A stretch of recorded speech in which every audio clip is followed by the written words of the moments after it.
you guys? My name is Aubrey and this is my channel, and today I want to talk about the CARES Act because we have now officially surpassed the 1-year anniversary of the pandemic first starting and the CARES Act passing, and things like the EIDL program, cash advances, and the PPP becoming a norm of what we talk about on the internet. But the problem is the CARES Act is and still was a mess, and there is a lot that's happening behind the scenes for people who fraudulently took out EIDL and PPP loans. And so today I want to talk about it. So let's get started. When it comes to the CARES Act and the funding options for specifically businesses, we had two main types of funding options. We had number one, the PPP, which is the Paycheck Protection Program.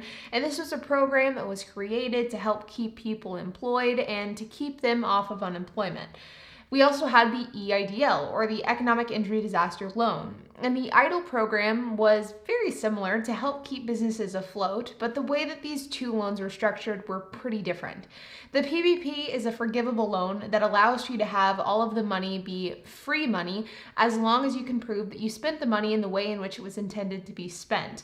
The thing about the PPP is that it is 100% free if you spend the money in the correct way and in the right amount of time, but it is significantly harder to receive. You have to have tax documents, you have to have proof that you have a business, that you have an income stream, and all in all, there's a lot more requirements that you have to meet in order to qualify for these funds. The EIDL program, on the other hand, was way easier to apply to than the PPP, at least in my own personal opinion. Virtually anybody that had a business or had an income stream could most likely qualify for the EIDL. In fact, there was such an influx of applications that the SBA had to go in and change their rules after the fact to accommodate to the unexpectedly large amount of applications. But regardless of these two programs in the process of applying, one thing that they have in common is the incredible amount of fraud that has been taking place with both programs. Over the last year, I have seen so many stories of people who fraudulently took out PPP and EIDL loans. It seems as though at the beginning of the pandemic, we heard a lot about people who were taking out these loans, buying expensive cars like Lamborghinis, buying mansions, things like that. But even now in present day, we are still seeing people who are getting caught because of the fact that they took out fraudulent loans. In fact, a couple of days ago, according to the Department of Justice, there was an East Texas man in Coppell, which actually isn't that far from where I am in Dallas, who was charged and faces up to 30 years in prison because he took out $17 million in fraudulent PPP loans. A California man recently pled guilty to COVID-19 relief fraud. He received $1.8 million in fraudulent COVID relief funds, $1 million through the PPP program, and it seems as though $300,000 with two EIDL loans. And then last month, a person named Don Sisterino took out $7.2 million in fraudulent PPP loans and is now facing 20 years in prison. Now, the YouTuber CoffeeZilla did a really great video of this exact case, and so if you guys are interested in checking that out, I will include a link in the description below. But basically, Don Sisterino ended up claiming that he had 400 plus employees on his PPP application. He then received the PPP funds, $7.2 million worth, and then it was all fraudulent. And in the amount of time that he received those funds in May of 2020 to present day in April of 2021, he actually bought like a multi-million-dollar mansion and then posted about it on Facebook, which is just absolutely crazy. I mean, if you're going to commit a crime, like that's one thing, that's horrible in itself, but then to be so arrogant that you then go and post about that crime on Facebook is just completely mind-blowing to me. I can't even begin to comprehend what kind of goes into that thought process.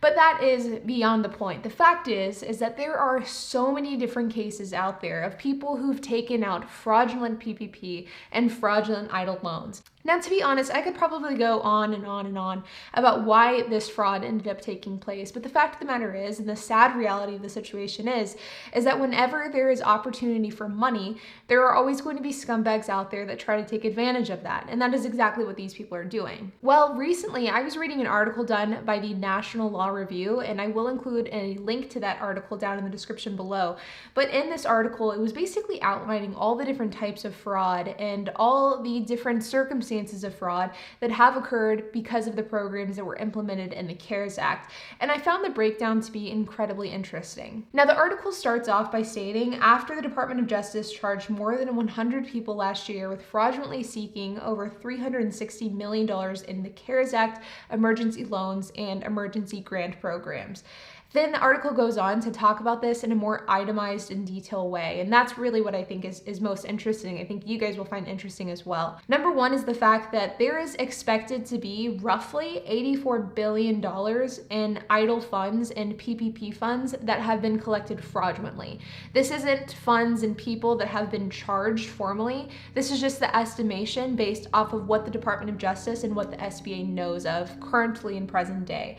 It is estimated that 84 billion with a B of the CARES Act funds were given out fraudulently to people that didn't deserve those funds. It then goes on to say that there has been roughly 1.3 million idle fraud referrals, so people calling about potential idle fraud, 700,000 of which have been involved with identity theft.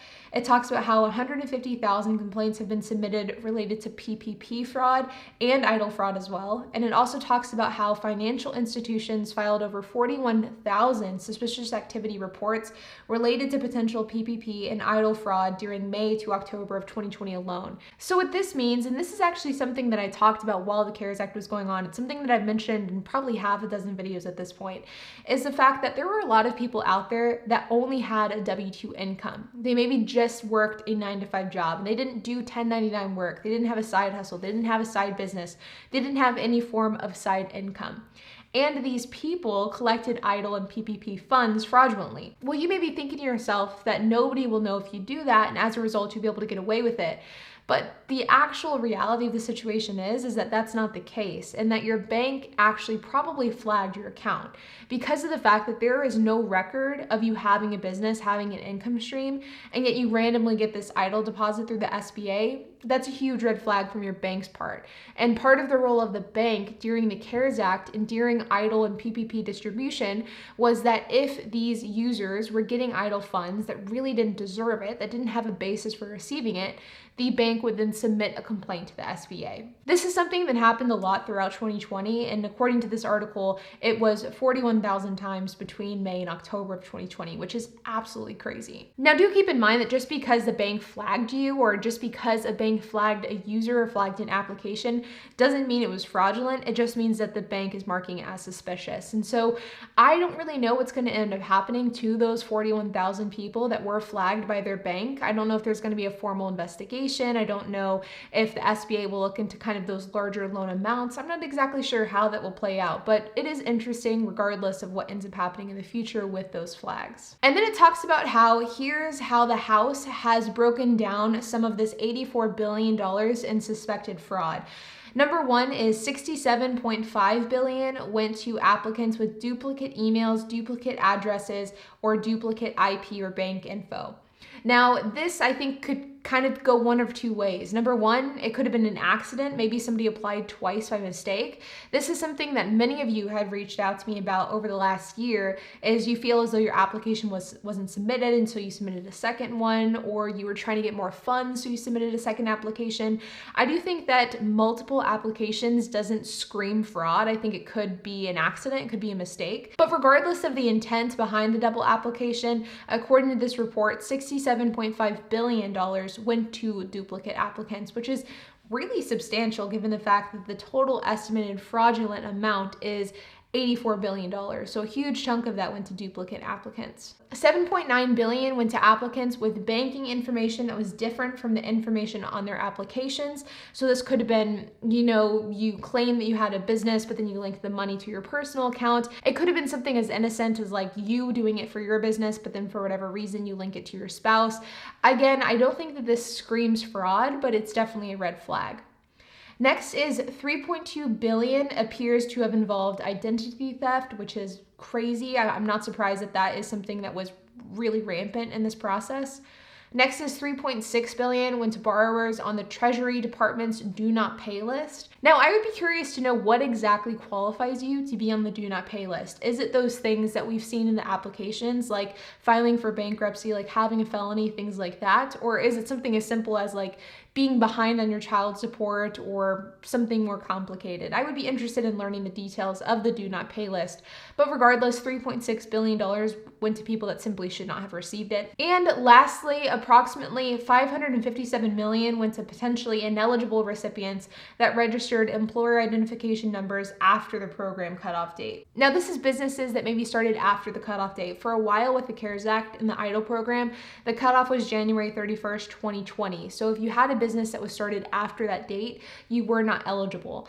But it seems as though with this article, 557 million still went to people that were not eligible because of this reason. Again, I don't necessarily think that this screams fraud. Like, I know that for the purpose of this article, it's considered fraudulent activity, but I don't necessarily think that this screams ill intent. I think it could just be a misunderstanding. It could be a mistake. The fact is, a lot of people don't know all of the rules of the EIDL and of the PPP. And so I do think that that could be to blame as to why somebody would register a business under these programs if they didn't qualify. And lastly, the article goes on to talk about how the FBI has opened several hundred investigations. In addition to the FBI, the Department of Justice and affiliated law enforcement agencies, including Office of Inspector General, U.S. Secret Service, IRS Criminal Investigation, Defense Criminal Investigative Services, Homeland Security, United States Postal Inspection Services, and the Financial Crimes Enforcement Network are all federal agencies that are looking into this fraud. Now, honestly, you guys, the reason why I wanted to make this video is because I think that this topic is very interesting. And this is something that I've been predicting now for virtually a year. Very shortly after the CARES Act was implemented and after I saw myself through this YouTube channel the popularity of programs like the EIDL and like the PPP, I knew that these programs would be just incredibly rampant with fraud because of the fact that they were so easy to apply for. And I knew that with this ease of application, it would mean that people would come in and take advantage of the program, which is really unfortunate because I think that the fact that the applications were relatively easy to apply for, it very much was a double-edged sword. I mean, it allowed for people who were legitimately eligible, who really deserved it, to get those funds easily, but it also allowed for people who didn't deserve those funds to easily fraudulently apply for the funds as well. And so it really was, I think, a tricky balance. I don't know necessarily if the government did anything wrong in implementing this, but all I do know is that the CARES Act was and still is kind of a mess, and I think it's a mess that will continue to be cleaned up over the next few years with these criminal charges that are placed against people that took millions of dollars fraudulently. But with it being said, you guys, I hope that you enjoyed this video. If you have any questions, comments, or if you have anything to add, make sure to leave a comment down below. And while you guys are at it, make sure to hit the like button, hit that subscribe button, and hit the notification bell. And I will see you guys in the next video.